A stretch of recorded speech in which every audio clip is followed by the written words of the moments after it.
Hey, thank you for joining Carini Arts for another art talk. Please check out cariniarts.com for my shop, my blog, my podcast, much more. You can also join me on my other platforms. I do a lot of stuff on Facebook and Instagram. Still relatively new to YouTube or getting back into it, so trying to build my audience so that I can finally use my mobile for recording and have some better quality, at which point I'll also be doing some demos and tutorials where I can actually show you some of the studio processes.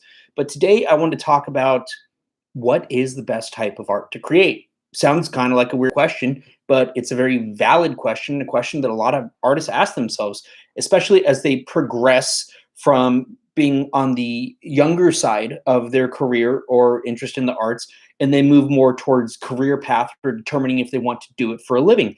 You have to ask yourself, do I want to make work that is marketable, or do I want to make work that pulls at my soul? And for me, the answer for which type of art is the best art to make, it's the art that pulls at your soul. The art that makes you feel like you are really diving into your calling and finding your own unique voice. Now, to kind of take a step back, there are a lot of artists that are still in the process of finding their voice in terms of who they are, where they want to go, even what their goals are as an artist. And I know that I've been there. And at varying times throughout my career, I have found certain things that I do at certain points are a little bit more marketable than other things. And marketability can be a great thing in terms of the fact that it gets your work out there and it may provide the sustenance and resources that you need to survive.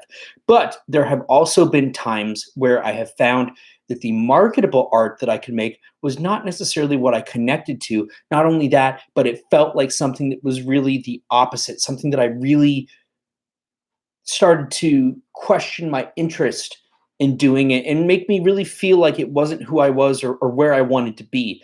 And I think that that's a valid point too. We have to ask ourselves, how much do we want to bend? Because we do want to bend in some cases, but we don't want to break. So having a little bit of flexibility in terms of what you're willing to do.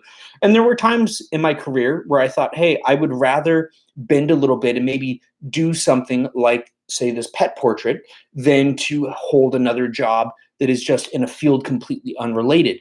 But as I've moved further along in my career, I started to get to a point where I said, I really don't want to make that type of work anymore. So now I will actually turn down some opportunities and just say, hey, it's not the type of work that I'm making right now. It's not where I am mentally. And the truth is that if my heart, my soul, my spirit is not in the work that I'm making, it's not really going to have the same type of connection. Now, why should you make the work that you really connect to? Because people will feel it. Even if it's something that's a bit on the outside, and my work's different because I'm a neurodivergent artist. So my work is about me on my journey to find my voice in a world where I often felt like I didn't have one.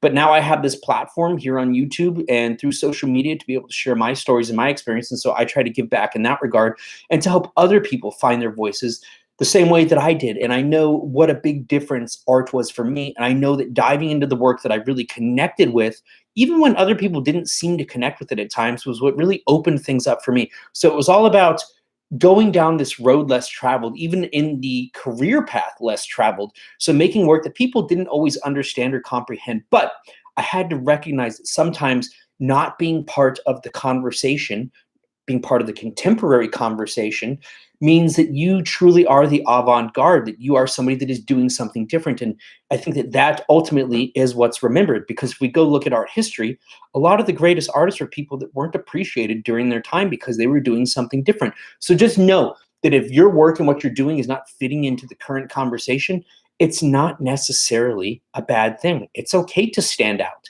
even in a field of people that generally stand out. But if you want to make work that is marketable and that does fit in, there's nothing wrong with that either. So not passing judgment on anybody. Find what works for you. Experiment. If you're still in the process of finding your voice, try a lot of different things until you find your own voice. A lot of people will, early on in their careers, and I deal with this a lot when talking to high school students, college students, they say, I want to find my style. I want to find my style.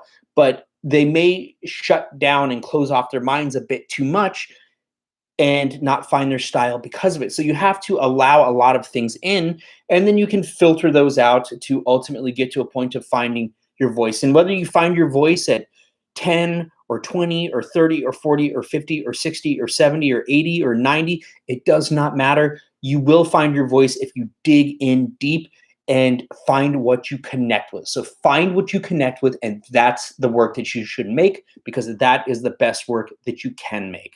Have a great day. Check out CariniArts.com. Feel free to leave your thoughts and your comments. I want to know the type of work you're making, how you feel about this, and I also want to know what other topics you may want to talk about in the future. So have a good day. CariniArts.com. Get to finding your voice. It's imperative.